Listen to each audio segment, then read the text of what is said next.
दैलेखको गुराँस गाउँपालिकामा खानेपानीको सुविधा अब घर घरमा पुगेको छ।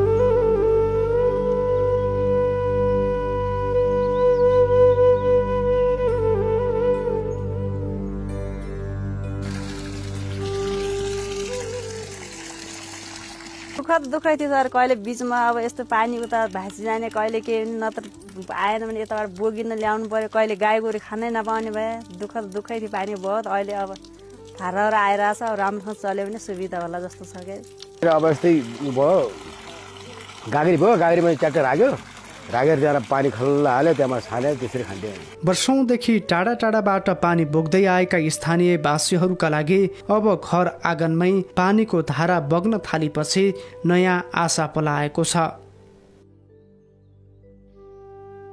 यो आयोजना गुराँस गाउँपालिकाको आर्थिक सहयोगमा हेलबटास नेपाल र सोसेक नेपालको प्राविधिक सहयोगमा सम्पन्न गरिएको हो। गुराँस गाउँपालिकाको वडा नम्बर 8 र वडा नम्बर 6 मा गरी जम्मा 111 वटा धारा निर्माण गरिएको छ। पानीको पहिला अभाव थियो, हाम्रो बोकेर खानु पर्थ्यो। त्यहाँदेखि एडिबी कार्यक्रम चालु भयो, अलि केही भयो।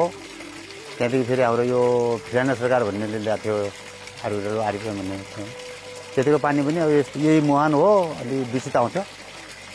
त्यो दूषित पानीलाई अहिले शुद्धिकरण गरेर अहिले धारामा सबैमा सुविस्ता भनौँ। र यो योजना हेर्नुहोस् है, पहिलो योजना भनेको तपाईँहरू समुदायको हो, दोस्रो योजना भनेको गुराँस गाउँपालिकाको हो। त्यसमा सपोर्ट गर्ने हामी हेलबेटास सोसेक हामी सहयोग गर्ने हौँ। त्यो हिसाबले यहाँले सोचिदिनु होला र त्यो हिसाबले यहाँहरूले लिनु होला भन्ने कुरा हो।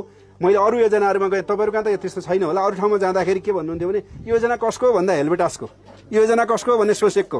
अनि टोइलेट, हजुर टोइलेटमा है, टोइलेट कसको भन्दा हेलबेटासको टोइलेट भने हेलबेटासका स्टाफहरू कहिले आएर सर्भिसमा दिशा गर्छन् त भनेको हामी गर्छौँ सर भने। अनि तपाईँहरूको हो कि त उहाँहरूको हो भन्दाखेरि त्यो त हाम्रो हो भन्ने कुरा क्या। हामी त्यसरी हेर्छौँ।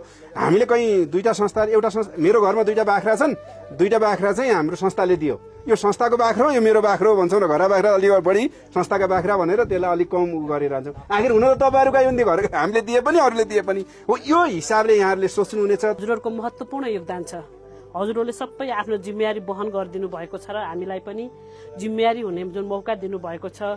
यहाँबाट धेरै तरकारीहरू उत्पादन हुने, यो क्षेत्रका महिलाहरू बालबालिकाहरू एकदमै पोसिला हुने, यो एक घर एक धारा पनि महिलाहरूको कार्यबोझ कम गराउनका लागि गुराँस सरकारले बनाएको आयोजना हो। यो योजनासँग जुन साझेदारी संस्था हेलबेटास जोडियो, हेलबेटास सँगसँगै सोसेक नेपाल जोडियो र हामी सबै उपभोक्ता समितिहरूले सहयोग गर्नुभयो, तब हामी सफल भएका छौँ।